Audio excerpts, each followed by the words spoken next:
Древниот тропар во Јорданија, кој се пее за големиот христијански празник Богојавление, одекнуваше низ калдърмисаните улички во стариот дел на Охрид, наговестувајќи дека чесниот крст повторно е во рацете на варошани. 28 годишниот Иван Лотески, кој за големиот христијански празник Богојавление се капи од своја 5-годишна возраст, успеа чесниот крст да го извлече од осветените езерски води. Ова е втора година што го прославувам, што ми носи голема радост и огромна тага поради мојот преано почина татко. Ова е втора година кај што фаќам без него. Огромна тага ми представува и огромна среќа. Се надевам дека ме гледа некаде од небото. Сакам сите охриѓани, сите македонци да го прославиме овој празник достојно, радосно и на сите да ни донесат здравје, љубов и среќа. Тајфата на Лотески ќе се обиде да тропне на сечија врата, за како што вели честниот крст да влезе во сечиј дом и да го освети. По символичното капење во водите, кое значи духовно раѓање, верниците се покрстуваа миејќи се и наливајќи од езерската вода која ќе ја понесат дома.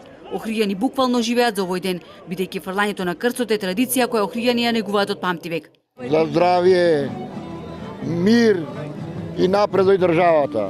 За новогодини да е денот, многу убаво.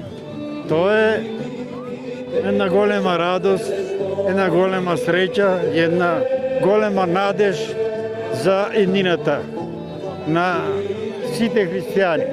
Секаде кај што се слави празников, си се слави христијански, да кажеме. Разлика има единствено што има премногу народ и убаво, стварно е убаво.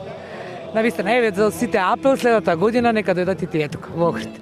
Охрид, центарот на православието, на овој голем христијански празник денеска блесна во исконска убавина. Градот е полн со гости. И годинава празнично се одржува групно крштевање во водите на Охридското езеро. Убава традиција која започна пред 8 години. Таткото на градот упати празнична порака до своите сограѓани.